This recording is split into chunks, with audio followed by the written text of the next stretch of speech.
The purpose of this podcast is simple. We want you to get to know your doctor before meeting them in person, because you're making a life-changing decision and time is scarce. The more you can learn about who your doctor is before you meet them, the better that first meeting will be. There's no substitute for an in-person appointment, but we hope this comes close. I'm your host, Eva Shea, and you're listening to Meet the Doctor. Today on the Meet the Doctor podcast, my guest is Jason Emer. He is a dermatologic surgeon in Beverly Hills. Welcome, Dr. Emer. Thank you so much. I'm very excited to be here. Just so everyone knows, this is my first podcast, even though I have done a significant amount of media in the past. I'm not sure if there's ever been truly a podcast. There's always cameras on me. So I'm actually thrilled that I get the distinction of being the first podcast you've ever done. I think you are extremely lucky. I feel lucky today. So the purpose of this podcast is for people to really just to get to know you, the person. And I think sometimes when we see someone online, we think we know them. So we want to try to go a little further than that and figure out what makes you tick. And I actually have followed you for a very long time because I've been in aesthetic surgery marketing for almost 20 years. And you're always way out in front of everyone else. So maybe I can get some of my own questions answered today too. Well, I would love that. I always was the type of doctor that just wasn't okay with the standard norms. Before social media even became social media, I got in big trouble with the people that were teaching me. They thought I was overly marketing. They thought doctors shouldn't be, in quote, doing this, promoting themselves. That a doctor was professionalism was going to lectures at conferences and writing journal articles. It wasn't standing out in front of a crowd and saying, you're the best, or here's my results, or here's what I do, unlike, the entertainment industry or a celebrity or an athlete. But I was always that person to just never be okay with what was written in a textbook or what somebody told me. I always wanted to push the limits, not only to get the best results for my patients, so that people who couldn't come to me would know what was out there, what truly was the best. And if they couldn't get to me, they would be able to find that somewhere nearby. Video is so good for the way that you're approaching that because you can actually show them too. And a lot of your video really pushes the boundaries. I see the NSFW warning on a lot of the things. And actually, I've always thought it made people click on it more. I agree. A friend of mine is a very famous athlete from Australia, and he just came to town last week on Friday night. So we went and got Korean barbecue, and he said that more and more he continues to watch my stuff over his athlete friends, which are NBA players, because it says graphic content, and he still wants to click it.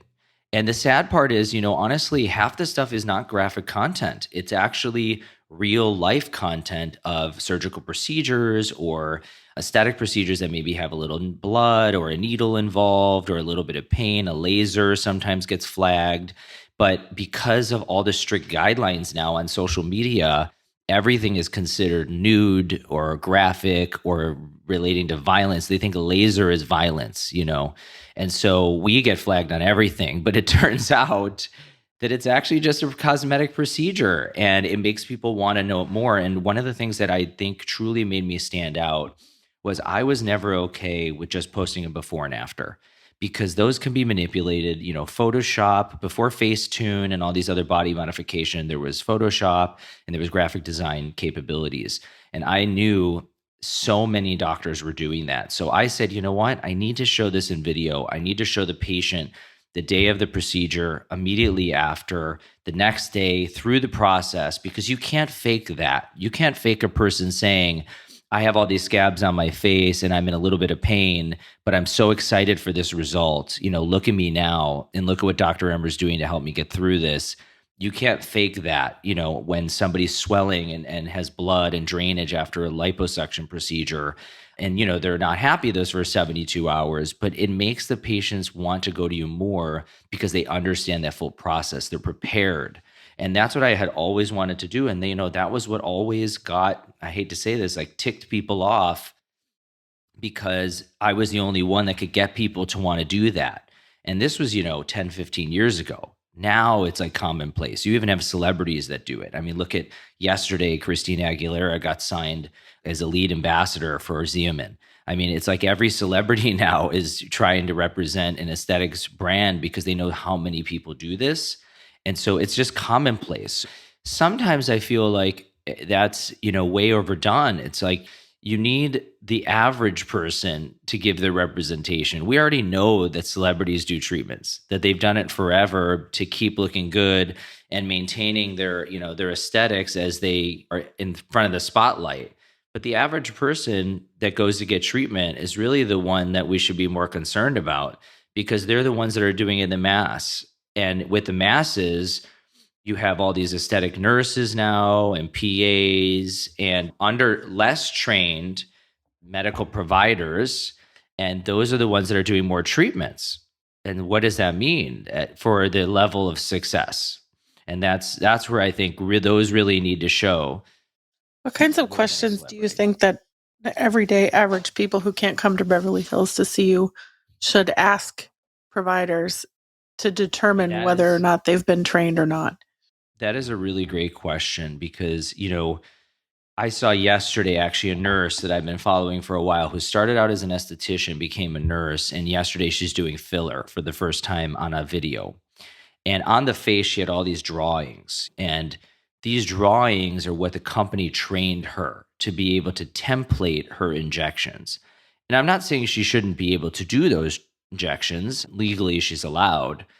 But I went through, 8 years of aggressive training, 3 years in fellowships, one of those years doing skin cancer surgery and understanding cutting of the skin, anatomy, all the different planes in the face, and trying to understand what could happen if something went wrong. So I was trained well enough to be able to do significant treatments, but also control complications if they were occur. And so it's difficult nowadays because someone looks at that and they think, oh, she knows how to do filler.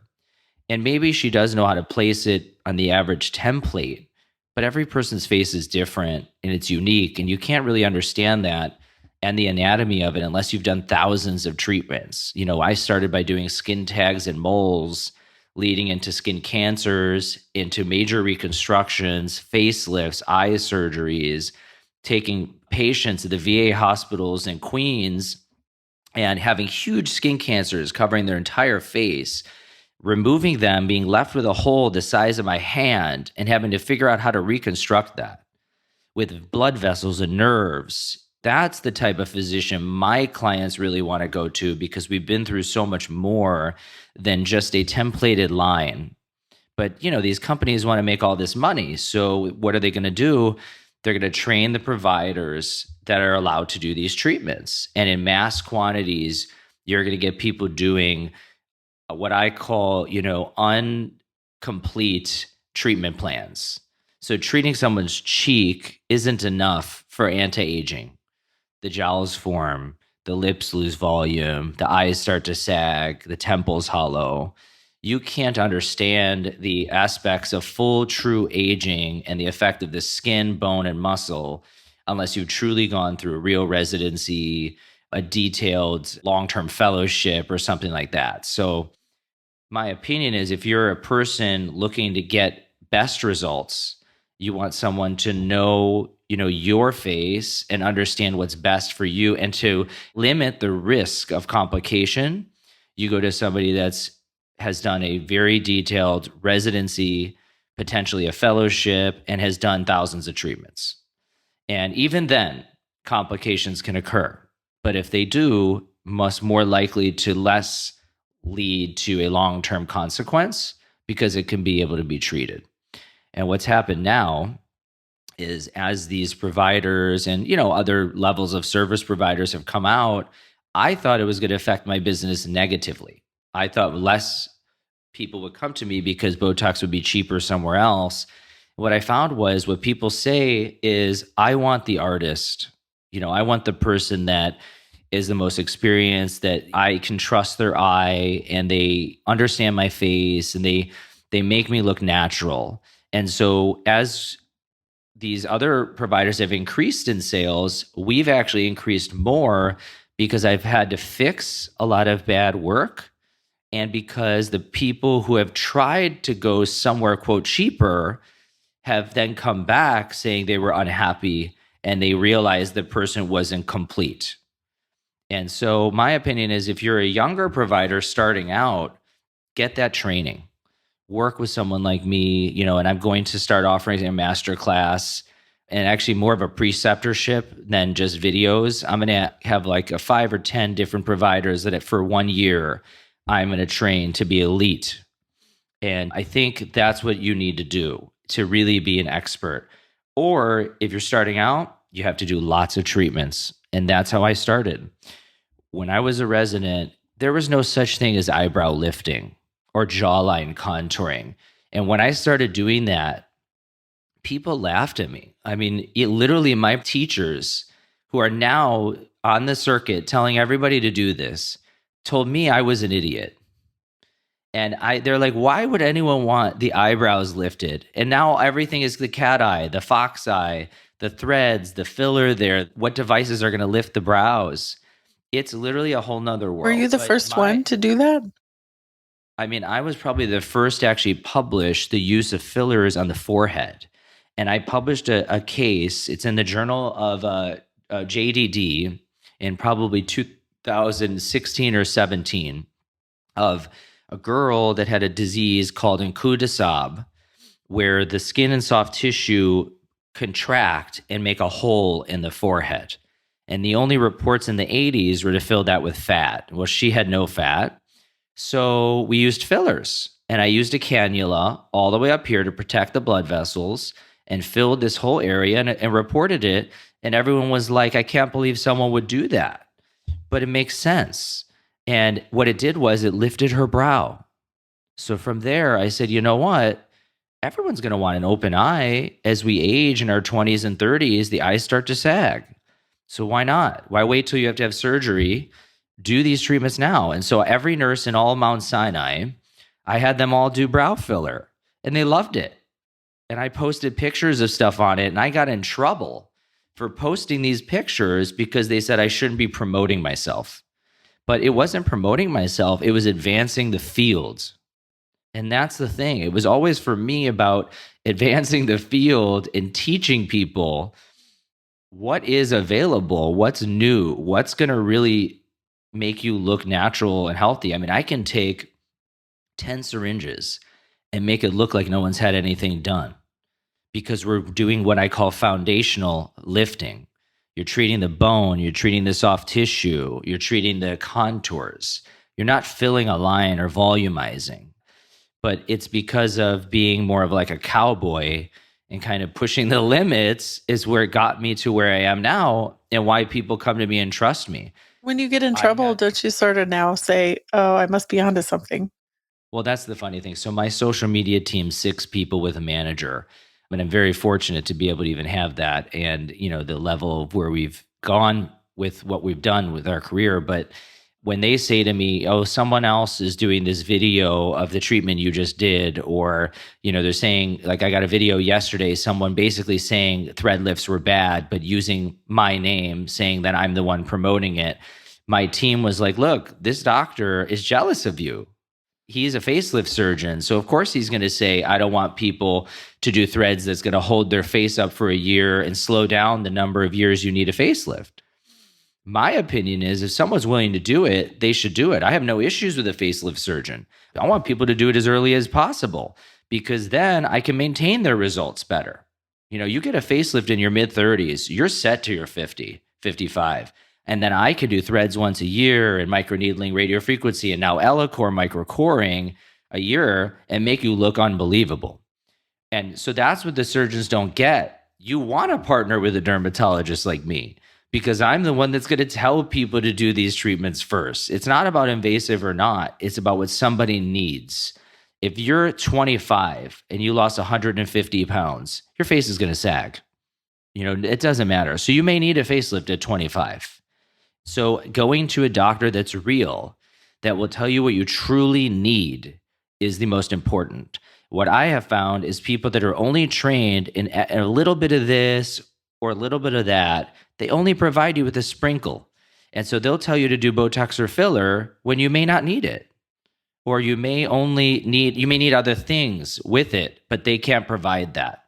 And so that's the comprehensiveness of going to somebody experienced and why my clients really go to me. I'll give you an example. I had a girl come to me the other day. She lost 50 pounds over the past year. She had a picture of herself a year ago, and now her face is sagging. Her eyelids are hollow, and she feels a lot older at 41. And so I said to her, well, maybe we need a lift, but if you're not willing to do it, let's volumize, let's start skin tightening. And one of the areas for her was her eyes. An eyelid surgeon, an oculoplastic surgeon specialized in eyes, sent her to me for filler on her eyes. And it's not the brow or the under eye like you see everywhere now. It's the eyelid here, the hollows in the lid. Not a common thing that people do, but years of experience in treating HIV patients that had severe facial hollowing, had eye bags that were popping out everywhere, and had the inability to have surgery allowed me to get experience in treating that area. So I can treat the lid. So we treated the lid, and instantly this woman felt self-confident. You I put mean, filler that in is her eyelid. life-changing. Yeah, in the eyelid itself. Now, it's a very common thing to do. And I see it a lot in my Asian clients. I see it a lot in my very, very thin women, where this area gets super hollow around. And for those that can't see, the upper eyelid and not the brow, we're talking about below the bony prominence.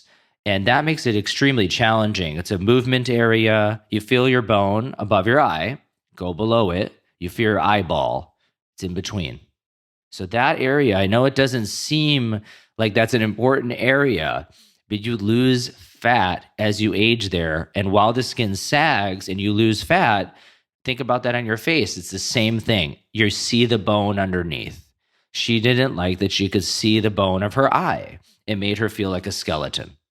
So we treated it. And a half a syringe of filler is life-changing. And now, can that be done surgically? Yes. Could I inject fat? Sure. That's a much more difficult procedure. I could do this with a filler and a cannula, completely safe. And so those types of things you can't teach. This is experience over time. And I want to be able to teach people that, but I want to be able to get providers that are complete and comprehensive with the knowledge of anatomy and the understanding of full facial balancing to be able to take under my wing, not somebody who just wants to do this for financial reasons, which is why a lot of people go into aesthetics. So you mentioned an oculoplastic surgeon and a facial plastic surgeon, and then there's plastic surgeons, and you're a dermatologic surgeon. So is there an easy way for us to kind of understand where you Yeah. all overlap and where you should stay in your Yeah, lane? I think it's actually really important. I think that's a really important question is what are all these titles nowadays? Because you see cosmetic surgeon, that's not the same as a plastic surgeon. That's not the same as a facial plastic surgeon or an oculoplastic surgeon. So what does it all mean? Well, what the most important thing is the board certification, because the board certification represents the residency, right? The residency is what did the person learn? So I'm a dermatologic surgeon because I went to dermatology. My board is dermatology. So I will tell you, it has limited the amount of liposuction patients I see because in the old days, dermatologists were actually the first to do liposuction. A lot of people don't know that. They think that plastic surgeons did because nowadays everyone goes, you need to go to a plastic surgeon for all surgeries, but they didn't realize that dermatologists were actually the first to do liposuction. And I'm like the last of the Mohicans, for those that knows that movie, because very few dermatologists now learn lipo. Within the next couple years, dermatologists will not be doing lipo anymore, at least in their residency, most likely. They are going to learn it, if they learn it at all, after their residency in these little fly-by-night courses. And that's the cosmetic surgeons. What's a cosmetic surgeon? Cosmetic surgeon is a surgeon that went to another residency unrelated to surgery, family practice, emergency medicine, maybe a PM&R, which is rehab, and they all want to get into aesthetics.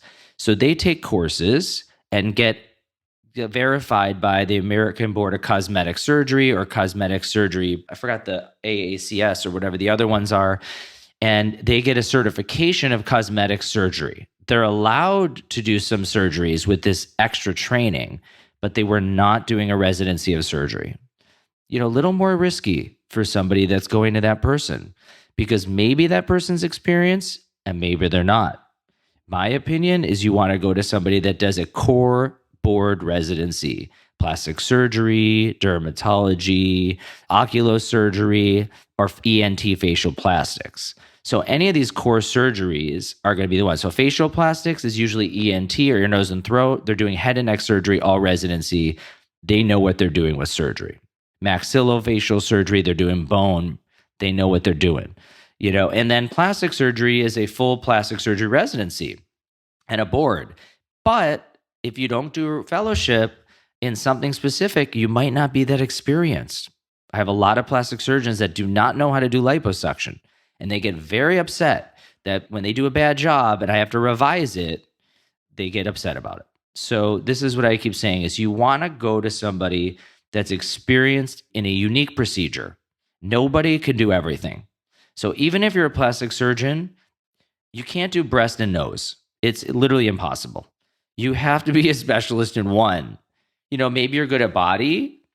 I don't know many that are good at body and face. I know they try to do it, but they may not be. So that's why even in my practice, I have 4 body surgeons, 2 facial surgeons, and that's all they do.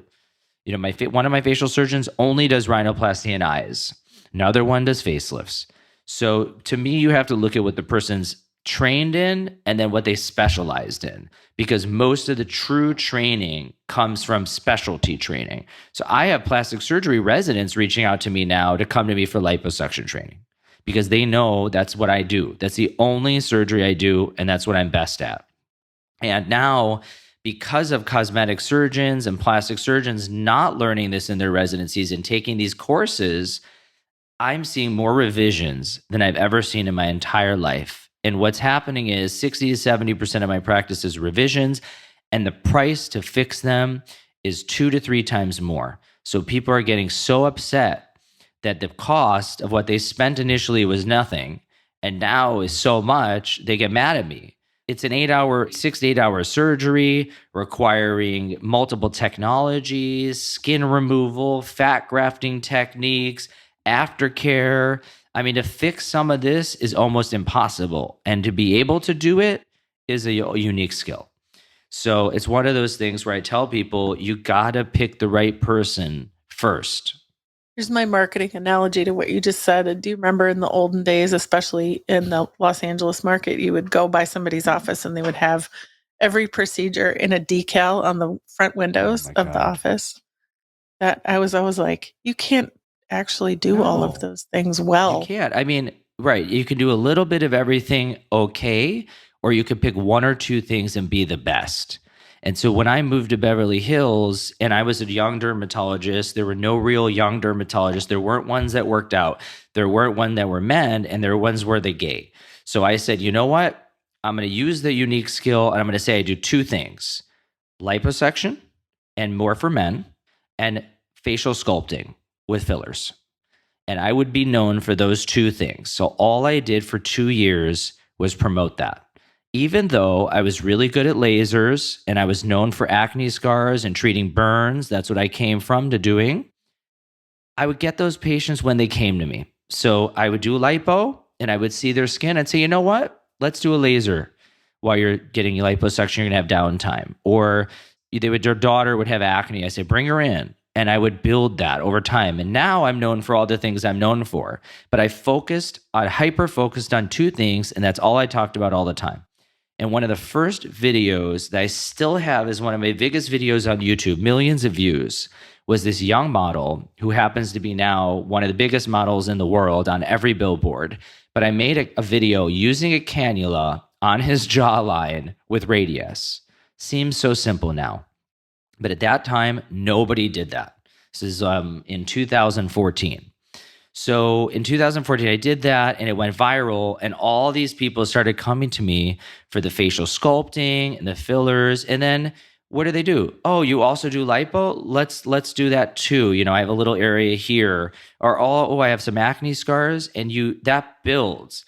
But to be really known, you have to hyper focus on 1 or 2 things and be the best at it. And that's what I did. And even nowadays, I mean, I have every day 5 to 7, maybe 8 facial sculpting consults. And the other day I had a young guy, he literally had 10 pictures from my Instagram of the exact look he wanted. And I told him which filler was in each one because of his comfort level, reversible versus not reversible, semi-permanent versus permanent. And he picked what he wanted based on hyper focused marketing and being able to look and find people like him.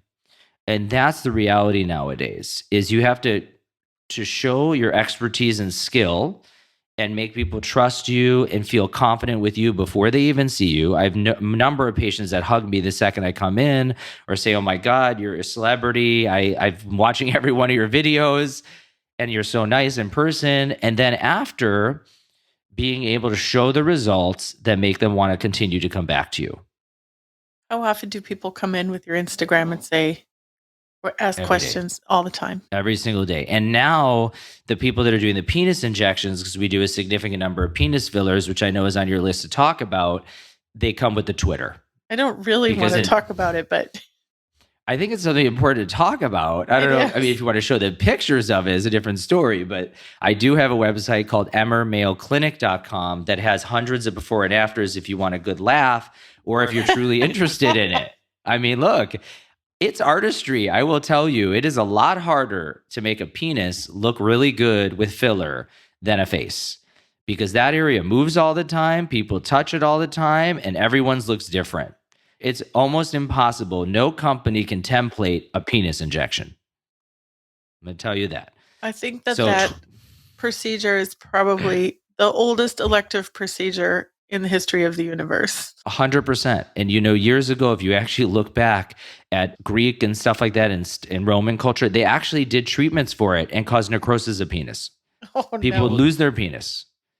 And that's, thank God, complications like that don't occur anymore. But if you do it right, it really can be satisfying. I mean, I have patients that come in and say, "Look, my wife told me you can't put down much more. It's already too much for her." And then the guy the other day, said in front of one of my nurses, he said, I came home afterwards and my wife was so happy, but she said, "You can't put that in my butt." I mean, that's how serious he was. My nurse went like this. I can't believe he said that. And I said, but this is why people feel comfortable. They want to go to somebody that they trust, and they see this on my videos on YouTube. So they saw the YouTube and they saw the Twitter. This is why I brought up, I can't put that on Instagram. I'll lose my Instagram in a second. So, those things, I have to market them because people need to know. And the procedure amount in men is increasing. People are interested in treatments. It's not just fair for women to get their boobs done and their vaginas treated and all their body and not have anything for men. So that's why we do it, and that's why originally, how did it happen with me? I was treating a lot of patients with liposuction, doing fat grafting to all the muscles, which people weren't doing at the time. And then one of my patients goes, "Could you just put some of the fat in my penis?" And I said, "Well, they used to do it in the old days." I go, "It's natural. It's your fat. Let's do it." And I did it, and people were so happy. And when I noticed, it wasn't just the size.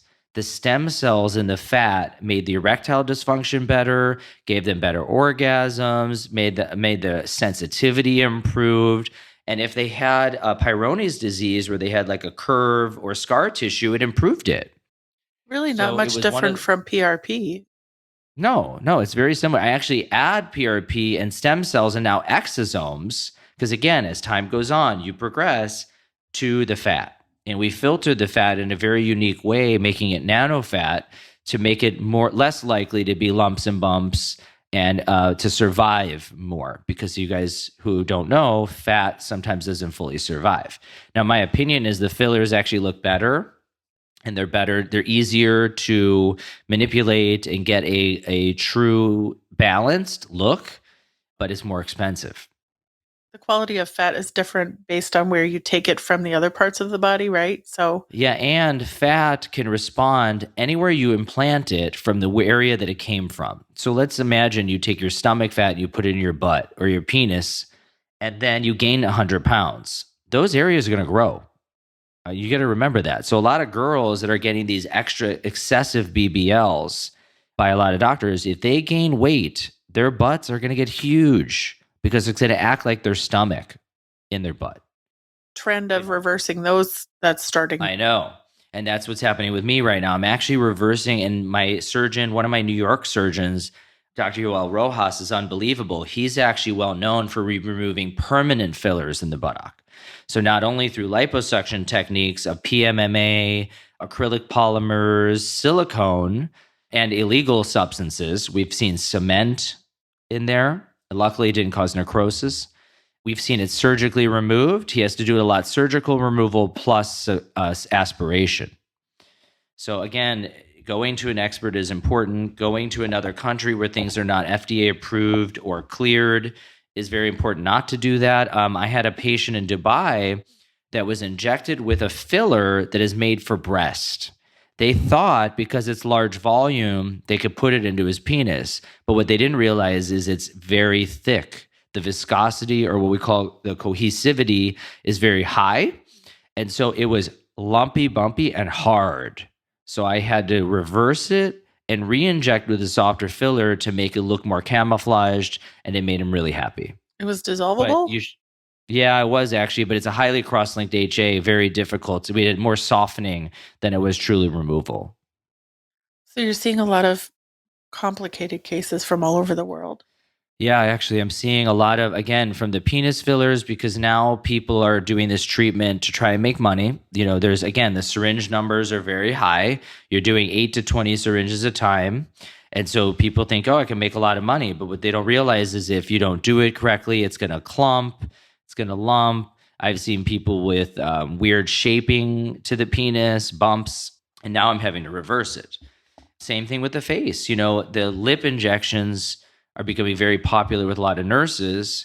And, you know, whether or not they have good technique, sometimes excessively putting too much in there can cause scar tissue, can cause a rubbery feel or look, and can cause migration to around the mouth areas. And so I'm seeing a lot of reversal and fixing. Let's go back to some of the things that you've invented over the years, some of these innovations that are truly yours.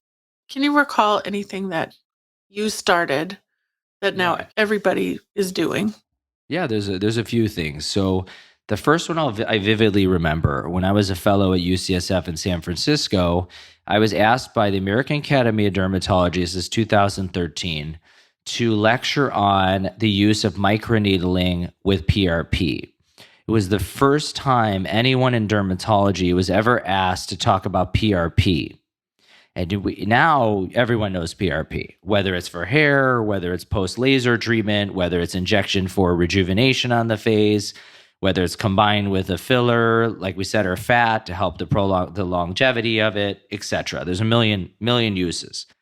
So I got booed off stage at the AAD 2013. I was devastated. And actually, two very famous dermatologists still at the time were saying bad things about me in the crowd. My partner and my best friend were right behind them and recorded it. And so, and even in afterwards, they kept saying that this is ridiculous. And what I had invented was not combining the two to get the best result. It was adding a laser, doing laser with microneedling plus PRP. The idea was the needles go a certain depth. There's no inflammation because there's no heat. Let's add a laser at a higher surface and let's hit it at both levels. And let's use that PRP to heal. Let's get more collagen, let's get more brightening, etc. I did a demo. During the demo, I got booed. And what do you know? 1 year later, 2014, one of the dermatologists that was saying bad things about me was reported in the New York Times as coming up with one of the most innovative thing of 2014. And what was it? Combining the laser clear and brilliant with microneedling and PRP. And I couldn't believe it because myself and Dr. Vic Narkar, I don't know if you know who he was, but he was an amazing dermatologist, partners with Kathy Fields, one of my very good friends in San Francisco. We developed this. And we even did a clinical trial with SkinCeuticals adding vitamin C at the same time and hydroquinone. And everyone even booed that because they said you shouldn't be putting this medicine on inflamed skin. But commonplace now is everyone does it. You add PRP to every laser, you microneedle in combination with lasers, especially for acne scars. You do add vitamin C, growth factors, peptides, stem cells, exosomes. Immediately when someone lasers or microneedles, you even microneedle it into the skin and you get these results. I created that. I was the first to report it. Now, I didn't write a journal article on it, but I was doing that. And that's why my patients were coming to me, because they were seeing transformational results with progressive treatment. So what are we even doing now? More than that, microcoring, for example, one of the newest treatments out. Very few doctors have and even know how to use it. Even the person that developed it doesn't know how to use it. No offense if he hears this podcast, because he's doing very low densities and low levels. I watch his Instagram and he shows the treatment, minimal results compared to what we're getting, because we're combining microcoring and lasers. We're doing microcoring with exosomes. We're doing microcoring with injectables. The results are astounding. But again, that would be something where even he would tell me I'm out of my mind. But I'm proving that the results are great through real treatments. And so that is one of those things, that I had developed. The same thing was with acne scars, combining 2 lasers at once. In the old days, people used to do a fully ablative erbium before they did a CO2, because the results showed that you actually healed more quickly. Now, it doesn't make sense. Why would you heal more quickly combining 2 lasers versus 1? But there is a lot of research on that use of an erbium with the CO2. The cooling and the heat allows for more rapid recovery. So fast forward 15 years. I do this treatment for 15 years. Everyone says I'm crazy, but I get amazing results. And what does a laser company come out with? Hybrid fusion laser, hybrid+fractional+laser, Cyton Halo, erbium plus Fraxel. It's the same technology that I've been using for 15 years. I developed that laser. That was my idea years ago, Luckily, I actually helped them develop it, which is great. But what I mean is, these are the things that you need to be supportive and understanding of, because if you don't do this, you're not going to get improvement and progression over time. The industry will not advance.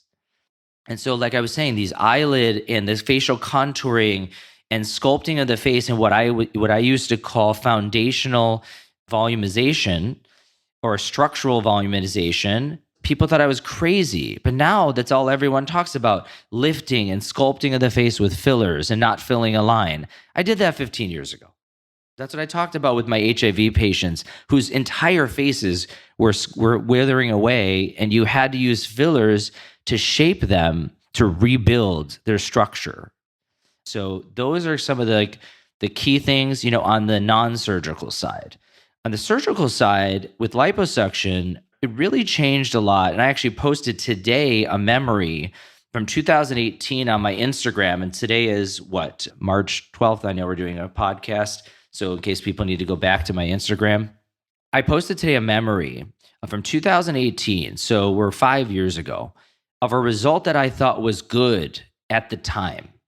Amazing video I have on YouTube. This guy got botched, and now we fixed it with lipo. But the results now are 100 times better.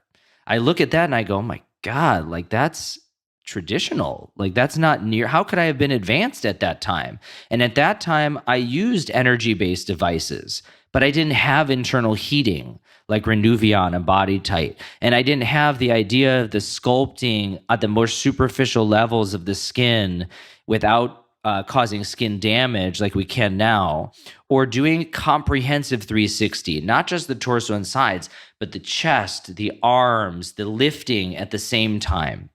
And in the textbooks, they say you can't do lipo with skin removal. You can't do X, Y, and Z together. It's going to increase the risk of complications. But I was the first 10 years ago to combine an ultrasonic lipo with a tummy tuck, or to combine an ultrasonic lipo with internal heating and fat grafting and glands removal. And now we've progressed in the artistry of it, the sculpting portion. And so it's gotten better and better. And so as much as I love that my patients trusted me then, I hope they come to me now, because the results are going to be significantly better. And it's going to happen as time goes on. But I remember when I first started doing this, Even the people that taught me lipo thought I was out of my mind. They told me you shouldn't be doing that many areas at once. You shouldn't be doing skin removal at the same time. But there was no way to get that same outcome, that better outcome, that transformational outcome. You can make people look a little better, but you couldn't get a transformation. Why did I bring up the memory from 18? Because the result of that looks like cool sculpting now. It looks like what you can get with a non-invasive treatment, which is unbelievable because we've advanced so much in some of the body treatments that we can burn fat, we could tighten skin, you could use needles to heat it and contract it, you could use radio frequency to melt it or cold to cool it.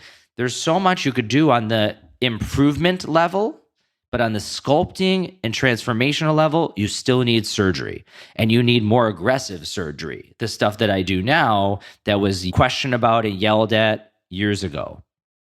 Is there something from your early life or from the way that you grew up that led you to be this risk taker? And I think you're taking No, I think calculated that's a good scientific word. risks, but how did you become this brave? I don't know, to be honest. I think a lot of it came from the fact that I just never wanted to be able to tell someone I couldn't do something. And this comes back to one of my first stories. You've never heard this, but I've told my staff this story. So when I was a fellow in my dermatology residency, I didn't know anything about cosmetics at the time. I was doing a psoriasis clinical trials with a very famous doctor in New York, Mark Lebwell. So anyone that knows psoriasis or complex dermatology, he is the person. He literally can see anything and cure it. I learned from him. And one of the things he said to me when I was his fellow was, you need to do what's in the best interest of your patient always. It doesn't matter what it is, you got to do it, even if other people tell you you're wrong. So I had a patient, Esther, at the time who was 93, and she had terrible psoriasis, and we put her in a clinical trial that cleared her psoriasis and improved her arthritis. So what did she do? She went out and got an 87-year-old boyfriend.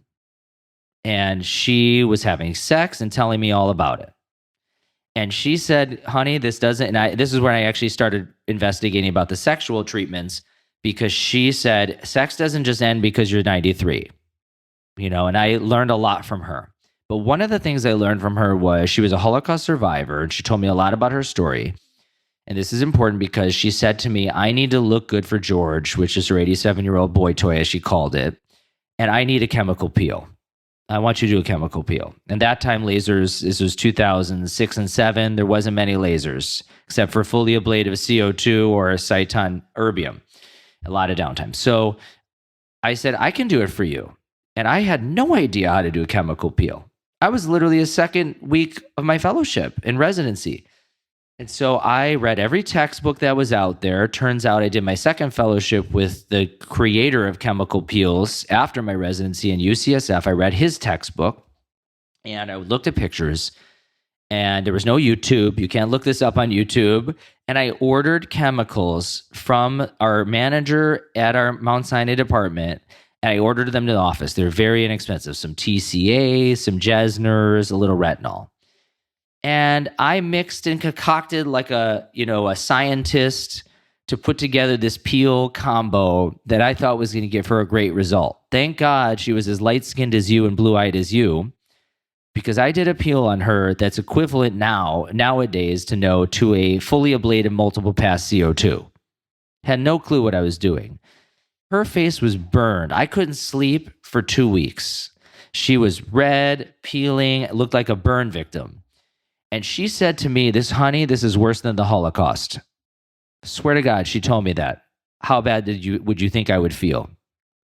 Then, about 2-3 weeks later, she came back. I thought she was never going to talk to me again, and she had no wrinkles. Her face was perfectly clear, porcelain. She said it was the best thing she ever did. And I couldn't believe her self-confidence. She actually took me to a German restaurant with George to thank me. And, she's German. And she had introduced me to German food, and we became really good friends. Since now it's been 15, 16 years later, she's passed away. But she always told me that her self-confidence was boosted so much by that peel. I had another person who's a doctor, one of my teachers, that at the end of my residency got a divorce. And he said to me, you know what? I really need to feel good about myself. I need to date again. Will you do a CO2 laser on me? And he had watched me do it all through my residency. I was the only resident doing these lasers. And I helped Fraxel become to light. I helped all these other devices come as I was a resident. And so I did a CO2 laser on him. He went to work every day looking like a burn patient. And 2 or 3 weeks later, he sent me an email saying how appreciative he was that his whole life has changed because he feels so much better about himself. And that no matter what I do when I finish, I needed to hang up, this is what he said, I need to hang up your shingle at the most expensive place in the world where you know people are going to want to do treatments with you, and you sit and wait. And so when I didn't think about this until about 10 years later, when I moved to Los Angeles, place everyone wants cosmetics, very expensive in Beverly Hills, and I put up my shingle and I waited. And 9 years later, which is August 14, 2014, where I started, 9 years, it will be 9 years that I'm in practice. We have 42 plus employees. I have my own skincare line. I have New York, Miami, Dubai, and Los Angeles, and we're probably going to keep spreading, all because of what these other people saw in me and what we was able to do for them. That feeling that I got made me always want to be able to do something for someone.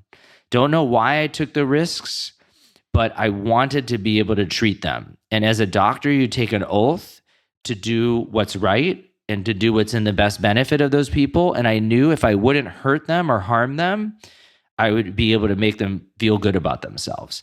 Every year on my birthday, that doctor sends me a message, a card, and he says, you still have changed my life because a year after having that CO2 laser, I met the love of my life. And he's been with her ever since. And so these stories are very impactful. I mean, it really brings like tears to your eyes when you realize what you can do for people. And I remember when I was a resident, even my program director would tell me how stupid cosmetics was and how I was dumb, like wanting to do aesthetics. And I said, but it's transformative for people. I had HIV patients who literally couldn't get jobs because people thought they were on drugs when they weren't even drug seekers. These patients even got HIV from blood transfusions in the 80s. It wasn't sexually related or being gay or anything like that.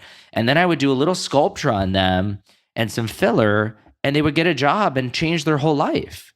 I mean, there is no denying that in those cases, lives have been changed. And that's why I wanted to do aesthetics. And that's why I always wanted to take the risk. I even remember the first liposuction I did. I opened a cabinet at Mount Sinai and I saw this equipment. I said to my program director, what is this? And he said, in the 80s, we used to teach a lot of liposuction here with Dr. Bruce Katz in New York. And he's a very famous doctor. So I called him up and I said, you need to teach me. And he said, no. And so I went to my program director behind his back, and I can say this now because we're friends. And I went to my program director behind my back, and he called him up and he said, if you want to stay on the faculty of Mount Sinai, you're going to teach Dr. Emer. So I went to his office for 6 months, once a week during my residency, and he taught me a little bit of awake lipo. Now, everyone who is listening, he was the pioneer of smart lipo. He was one of the first dermatologists to do liposuction in the United States. He was the one that gave me the tools. So I used all his tools. I created a clinic. And I remember my first friend at Equinox said, oh, this little bit of fat I have on my stomach. Now, remind you, no non-invasive treatments existed for fat removal at this time. There was no Vanquish, Cool Sculpting, True Sculpt ID, all these body tone devices. There's none of that. Kybella, it didn't exist. So I said, I can remove that. And I bought every book. I maxed out my credit card on all the textbooks of liposuction. And I still have them in my office, actually. We laughed because I have 800 books that I read during my residency and fellowships. Oh my God, it's insane. I'll take pictures of them and send it to you. I even giving some down to my plastic surgeons, my nurses. I'm saying, you guys need to read this because this is how I got good. And I remember saying to him, I can do a little bit of liposuction. And I bought every tool that was in these books the tumescent, the cannulas, the device. I even put the first power assisted handpiece on my credit card. I had no money. And I did my friend's case with my program director overseeing me. And I remember having a heart attack because I saw a little bit of blood come out of one part. I thought I killed the person, but it was all normal. I had no idea. I'd never done it before. I mean, I did it with Dr. Katz, but not at this level. So I started at the lower stomach. Then I went to the full stomach. Then I went to the stomach and sides. Then stomach 360. Added the arms, the chest, the neck, and just kept going. And went from being a dermatologist to what people are confused now as what they think plastic surgeons do, which is my transformational gladiator and supermodel lipos, which is with plastic surgeons and does require a plastic surgeon to do skin cutting, breast removal, implants, body lifting. But the sculpting and defining is from a dermatologist doing lipo properly with combination techniques and innovations that we just didn't have years ago. And each one of these cases had gotten me to a point where I just felt more and more confident by taking risks. Ellacor, I'll give you an example. Ellacor is a brand new device. No one knows how to use it, but we're doing it. We're testing it. We're using it right now and seeing how it's going to go. And sometimes nothing's perfect. But if it's not, you have to have good patience to be able to work through those complications. Like I'll give you an example with Ellacor. I have one lady, there's these little, all these little dots on her chin from the Ellacor. Everything else tightened unbelievable, but the little dots. But you know what? She's like, I know you're going to fix it. It's fine. Just coming in for another laser. It'll be clear with one laser. But that's the process of learning. So now I know in this area, we have to do a different level or we don't treat it at all. But I won't know that unless you've done lots of treatments. And now we've done probably 50 to 100 treatments, even on the body, the knees, the inner thighs, the chest, the armpit, the little bit of skin in the brow roll, back roll, and seeing some amazing results. But we won't get that to that level of progression if we don't take the risks. So some people aren't going to be, and some people are, but I actually learned from an amazing surgeon in Richmond, Virginia. I don't even know him, Joe Niemtu. He wrote one of the biggest textbooks. My chapters are in there as well. And when I was a resident, I went up to him at a conference and said, I want to be like you. And he said, here's my card. You can come shadow me. I don't let anyone else shadow, but I'm going to let you because I've never met anyone like you so confident to come up and say that. And I went to his office every 1 week, every year when I was a resident. And I learned how to do facelifts and eyelid surgery, maxillofacial surgery, and nerve blocks and all these things. And he said to me, no matter what you do, the more you do it, the more you're going to see a complication. The more risk you take, the more chances you're going to have of seeing something that will go wrong. But you have to be okay with, when it does go wrong, being able to be the person to fix it. Otherwise, you shouldn't do it. And that's the advice I always took. And he's also a pioneer doing implants at the same day he's doing facelifts and doing aggressive bone breaking and facelifts at the same time and scar revisions and things like I do. And he has amazing results. And look at him. Not everything's perfect. He's seeing complications. He has it in his textbook. And he's one of the only ones that actually publishes that. And I think that's the key. You have to understand, even the best isn't always going to be the best. There's going to be days that it's not perfect. There's going to be days there's complications. And part of his consent forms is to understand that there are risks that people take, both the doctor and the patient, but the doctor still needs to do what's in the best interest of the person. And if something goes wrong, they have to be able to fix it. Has there ever been anyone who you haven't been able to fix after you've made a mistake or not gotten results? That's actually a good question. No, the answer is no, but I have had a couple patients where their expectations of what the results were supposed to be were much more than I was able to convey to them before that they would get. And they either threatened to sue me or they just didn't get the result they wanted and complained. And I said, you know what? These are the results that your body is going to allow. You can't look like this guy that works out 10 hours a day unless you do that. The lipo I do or the laser that I do requires you to do other things. the one treatment's not going to change your life. You have to do other stuff to maintain it. Or like for acne scars for patients, for example, they'll do one CO2 aggressive treatment and think that their scars are going to go away completely. And that's not true. And I tell them that, but to truly understand that and hear that is different. And so a lot of times I feel like it's just the expectation of the outcome. I do have one girl where I've done a significant number of lasers, more than I've ever thought I was going to do on her, and her scars will just not improve. I cannot figure out why. Whereas I have somebody I treated last week, one session, and 70-80% is gone. And I've tried everything. I even now tried Elicor on her scars, and it worked. Actually, it improved 25% in one treatment. So that's the next thing we're doing. And I did it for free because I needed to do something for her. But there's some cases where you can't. I haven't really had major complications, thank God. But I have had situations where I didn't get the outcomes that I wanted. Entertain me with this question a little bit. There's another podcast I listen to called Founders, and the guy who does this show reads the autobiographies and biographies of the most famous people in business that we all know. Like there's like 7 episodes about Steve Jobs, and they're all these different people.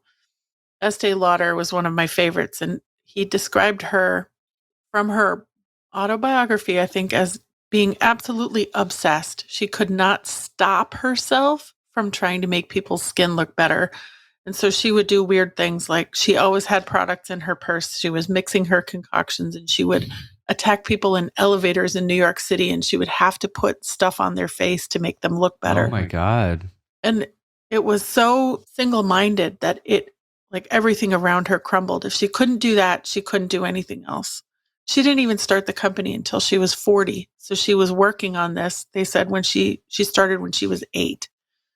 And there's so much of what you're saying that sounds to me like the patterns I hear in that podcast about these people, because they cannot stop themselves from doing the thing that they do. They have to do it. That's kind of like how I am, but not in an obsessive compulsive way. It's in a love for the game. It's like an athlete. Like some athletes just can't stop playing. They like it so much. It's how I feel about my working out, which is why my Jason Emer official Instagram has actually surpassed my Jason Emer MD Instagram. I mean, obviously I'm taking my shirt off on it and showing abs. Maybe that's why. But in general, though, it's one of my passions. Like, I have to work out. If I don't, it doesn't make me perform as well. It doesn't make me think at the highest level. I need to do it to be an entrepreneur like I am. But my thing is, I can't be standard. Like, I can't take a laser and have a company tell me what to do and do that on a patient. I need to figure out what's going to get the best results for people. And that's why these, what I am known for are these combinations that I do when people go all in the same day. And I go, yeah, that's why you're coming to me, because I get the best results by doing that. I want people to show me the pictures at their wedding and how happy they are after they did treatments with me. Or I had a patient, I'm watching a Netflix show a couple weeks ago, and I'm like, wow, that guy's jawline's amazing on this TV show. So I snap a picture and I send it to my best friend, and he's like, who's my manager, and he goes, Jason, that's your client. Oh, no. And I'm like, I didn't even remember. Because I'm so hyper-focused on the artistry of it. And I go, oh my God, you're right. When he doesn't have the beard and he's not wearing the Game of Thrones look, that's not the show, but the look, I didn't recognize him, and like a friend of mine just got engaged, and she got a Hollywood Walk of Fame, and we did her whole face for the Grammys and everything. And she looked so good. She was actually one of the people where people thought she didn't have anything done, and that is so killer for me. That makes me feel so good. I went to a movie last night to see Scream 6. 2 of my clients are in it. I'm there making sure they look perfect. I don't want anyone to know they had anything done. And they looked amazing. No one would ever know. So that's what makes me feel how good I feel about myself and why I do this every day, and why even if I were to ever sell my practice or get capital to grow, I would never stop doing treatments, because I have to. It's my lifeblood. Very obvious. Thank you. This is the second time this week we've heard about Elicor, so I feel like it's about to blow up. To me, it's the newest technology on the block. I think that if in this category, because there is no category for this, it can be pretty amazing for skin tightening and for problems, specifically thinner women and people that have poor structural anatomy on their lower face, making them sag a lot earlier. Or with having peptides like Ozempic, for example, that makes people lose weight more quickly. Now, you could do a gastric sleeve, you can go on a fad diet, you can, just work out a lot and still get the same results that Ozempic gives. It doesn't change the face, it just makes people lose weight. But if you notice the sagging in the face more soon, you can get a lot of reversal in it without much complication at all. I mean, people look great. Now, the only negative for it to do it well, again, like I was saying, even the developer of it, I don't think is doing the levels that I'm doing. You have to do aggressive skincare. Otherwise, you could be left with little spots. You could be left with redness for a while, or you could get, like I was talking about, those little dots on areas that are tighter, like the chin. So you have to do aggressive skincare protocols, which is now we have perfected after about 25 treatments. Doesn't the manufacturer have to follow whatever guidelines the FDA kind of puts them in a box? Yes, yes. So I don't, especially if my patients are okay with it. So we do almost the full face. I've even done forehead in people with acne scars and who want some brow lifting. We do all the way around the mouth, and we do neck all the way down to the cartilage. And its primary purpose is tightening? Yeah, it only functions for tightening, some fine wrinkle improvement, and some acne scar improvement, depending on what type. Nothing has really been great at tightening. So it's No, encouraging I to hear will that. say this plus microneedling RF regularly, if you did microneedling RF every month or every 6 weeks, you would see a great result, but not the same as Ellacor. Ellacor is more what I call the shrink wrapping. The microneedling radio frequency is contraction and lifting. You need both for tightening. Are there any other products or technologies coming that you're excited about? Do the companies bring stuff to you now? Yeah, Yeah. all the time. Avalite is probably one of the best vascular laser I've ever seen. It's a component of a yellow laser technology with a non-ablative wavelength. So it's non-ablative plus vascular with zero downtime. What I think this is great for is the resistant rosaceas, the people with a lot of redness in the background of their skin, and people on Accutane. If you're on Accutane, your skin's very irritated, you do Avalite every twice a month, your skin will look pristine. It's unbelievable. You're getting ready for your wedding. You better get Avalite a couple times a week because your skin will look unbelievable. You will not have a breakout. Your skin will look clear. It won't be red. You won't flush or blush. It just improves the quality of the skin and those with a lot of that background redness, flushing, blushing, sensitive, irritated skin, eczema, that type of thing. And combine that with laser, and it's just amazing results. So all my Accutane patients are getting Avalite plus either Clear and Brilliant or Moxie, Avalite and Appeal every single month to just maintain their skin and improve the results before we start treating their acne scars. That's actually one of the cooler treatments out there. A plasma pen, I think, is unbelievable if people know how to use it. And the Ferrari of plasma pens by Plasma Pen Official UK is going to be FDA approved very soon for the United States. We have been using it, and it's phenomenal in terms of results in every skin type, including African American and Indian skin, when it's used right. So that was skincare. Now, the skincare, I mean, is exosomes. And what I'm talking about is highly concentrated exosomes, not exosomes combined with vitamins.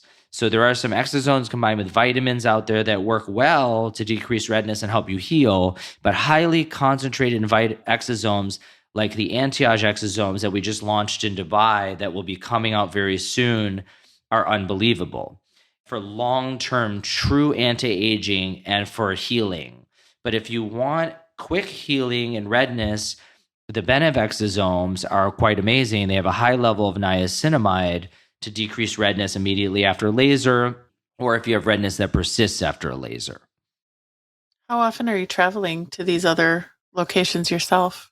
Usually every 2 months, 6 to 8 weeks. Leaving next week for New York for a week, and then 2 weeks later to Dubai and to Miami. Do you kind of stack the trips together so you're gone for a while and then you're home for Not no? usually. We separate them just because we want to be able to do it on a cycle. so that people can get their Botox at the right times and have their maintenance treatments at the right time. Can ordinary people still see you? Or all your Yeah, of course. I mean, 2 days ago, we posted a review online on our Instagram that was of a patient that said, I know Dr. Emer sees tons of celebrities and takes care of like all these people in Hollywood. But when I went to him, he treated me like the normal person I am, made me feel like a celebrity, and I still got the same type of results. We also have the ability to, at any level, to get treatment. I have a facial plastic surgeon that does Botox and fillers less than me. I have 2 nurses and a PA that do it much less than me. So there's every level of pricing. We have 4 estheticians, 2 master estheticians and 2 younger estheticians. The lightest facial, for example, is 150. I mean, that's teenager. I used to get teenage facials for 100, $150. So there's every level of pricing to be able to be seen. what do you like to do outside of work? Work out. No, I love working out and I love cars. When I have enough money, I want to have a fleet of very expensive cars. I just love detail and Aston Martins and Ferraris and Lamborghinis. I like modifying cars. I'm actually looking right now to invest in a car shop that does all these modifications so that eventually I can get my own taken care of. But because I have so many lasers, I don't get to have all that stuff. My lasers are very expensive. Mm-hmm. Yes. I love food. And for those that follow Jason Emer Official, even last night, I posted being at Pasta Bar, which is Michelin star pasta restaurant where you sit in the kitchen, only 10 people, and you get a 10-course tasting menu. So I love that. And so just so you know, I can't disclose much, but in the next 2 to 3 months, an app that I feel is going to change the world with food is going to be coming out, and I'm one of the owners. It's in development. The Instagram for it's called Food Tune. You can look it up. We're just starting postings on it right now, but the app will be out soon. I can't really say much more yet till it's in beta testing right now. When it comes out, we'll do a podcast. Oh, for sure. Yeah, I want to hear all about that. I love how many things you're working on. It's just awesome to see. I know. It just gets me excited. If we want to learn more about seeing you as a patient, where's the best place to go? And then, Well, the best is to go to my Instagram, Jason Emer MD, and follow my official Instagram because it's more of my personal life, behind the scenes, working out. My supplement line is going to be coming out very soon. It's called Emer Wellness. That's going to be out very soon. There's even a sexual supplement that you take daily to enhance sexual activity.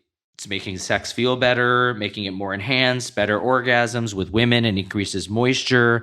With men, it gives them more blood flow. So all that's coming out. And then go to jasonemermd.com. There's even a virtual tour of my office on there that's unbelievable. It's remarkable. So you can walk through my entire office. And then we have an app, emeragecosmetics.com, which is my online store. We have 27 brands right now. We're adding about 2 to 3 brands every month.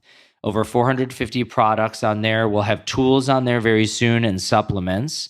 And it's going to be the next derm store. Right now, it's increasing dramatically. We do about 60 to 100 orders a day. And the app is on there, and it's all my top products.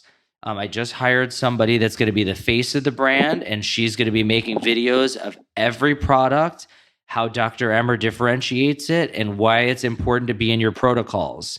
So let's say you're getting a microneedling or a Fraxel somewhere else, and you can't come to me. You're going to be able to see a video talking about how Dr. Emer does Fraxel and what you need to do for your skin before, during, and after. Everything will be on there, and you can order it directly. The skincare consults are basically free. They're virtual. We can customize a regimen for you. $25 for the skincare consult, but then it goes towards credit to purchase. So you can use that for skincare. And so we do about 8 to 10 a day with my 4 estheticians. are we going to be able to smell the products through the app? I wish. Honestly, I have tried to figure out some way to do that. But we're going to have a sort of monthly subscription where we select products that we send to you based on your goals and your initial regimen. And that's going to allow you to try and buy. But I like the idea that people can get a customized regimen, because you can go to a doctor to get that, but you can't go to a Sephora by somebody well trained, and you can't get a dermatologist to give you a true regimen. They're not experienced enough in skincare.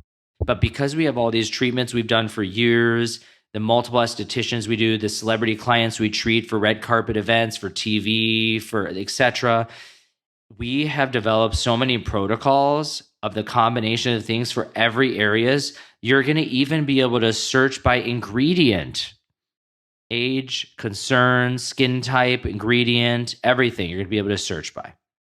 But we do have the current app, emeragecosmetics.com right now, and the App Store and the website. I'll check it out. Thank you for joining us today. It was such a pleasure. This was phenomenal. Let me know when else you want to talk about things, and I'm ready.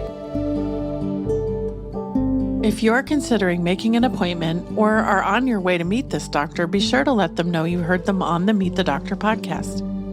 Check the show notes for links, including the doctor's website and Instagram, to learn more. Are you a doctor, or do you know a doctor who'd like to be on the Meet the Doctor podcast? Book your free recording session at meetthedoctorpodcast.com.